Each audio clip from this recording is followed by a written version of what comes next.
Ce qui me frappe quand je vois le pont Champlain, c'est justement, comme je disais tantôt, c'est le grand dégagement, le grand espace dans lequel il se situe. Puis, si on avait l'occasion de venir poser là un geste structurant, un geste identificateur, je pense que Montréal en gagnerait de façon très, très importante. Nous autres, ce qu'on voudrait le plus, je parle de gens qui sont très impliqués dans les partenariats public-privé, c'est que ce pont-là soit un exemple de pont, mais d'une réussite pour Montréal, d'une réussite de design à tout point de vue, et que ce soit une icône pour Montréal. J'ai comme été un peu déstabilisé parce que jusqu'à présent, ça n'a pas été ça qui a été l'élément principal. Certaines personnes disaient dans le vote, ben, on veut un pont qui traverse. D'autres qui disaient, ben, on veut un pont qui va durer longtemps, parce que celui-là, on fait de la job, et il y en a d'autres qui disent, ben, on veut un pont qui a de l'allure. Bref, harmonieux, fonctionnel et durable. C'est souvent des problèmes qui sont communs avec l'architecture. L'insertion dans le milieu. Le pont doit s'insérer dans un milieu qui est quand même très bâti, et au sud et au nord. Il y a peu d'espace pour insérer un nouvel ouvrage, puis en même temps, c'est le pont le plus achalandé au Canada.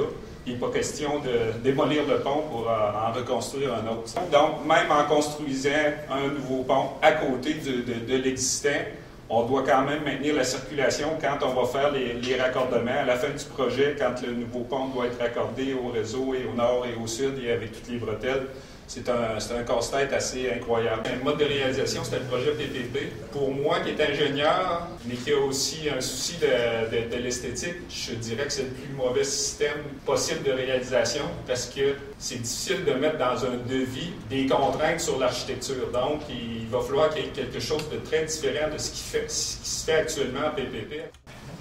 Ben moi, je voudrais vous conter un peu l'histoire de l'obstacle qu'on veut traverser ou qu'on veut rencontrer ou avec lequel on veut échanger et comment on pourrait faire cette rencontre-là. Est-ce que dans un mode PPP, avec des critères et des pointages transparents, avec la transparence dont nous parlions sur ça, est-ce qu'on croit qu'on serait capable de réaliser un pont à notre image et à l'image de nos valeurs? Mais on n'a pas entendu parler de rien, tout d'un coup, ça sort, bon, c'est un PPP, puis... En tout cas, là, actuellement, c'est un vase clos, on ne sait pas ce qui se passe, on sait qu'il va y avoir des appels d'offres pour des études d'impact. Comment on serait capable de mettre en place une méthode de réalisation de projet qui pourrait permettre d'arriver à avoir un pont qui nous ressemble? Alors, quand l'agence qui est chargée de conseiller le gouvernement n'a même pas l'expertise, hormis une kyrielle d'avocats et de comptables, c'est dire la vision du projet devient la vision des firmes d'avocats et des firmes comptables. Tu parles de leadership. Je parle de leadership. Alors, ce que j'ai réalisé, c'est qu'au plan socio-économique, culturel et intergénérationnel, on a énormément évolué. Je fais partie de la première génération massivement instruite au Québec. Avant ma génération, on travaillait dans les usines. Non, laisse-le tomber. On n'a pas... Oui, la cause est perdue. C'est le prochain pont qui posait un problème. Écoutez, le pont Champlain, qu'est-ce qu'on peut vraiment y faire? Qu'est-ce donc un pont, maintenant, pour demain? Tablier de circulation et de commerce pour piétons, vélos, automobiles, camions, autobus, trains?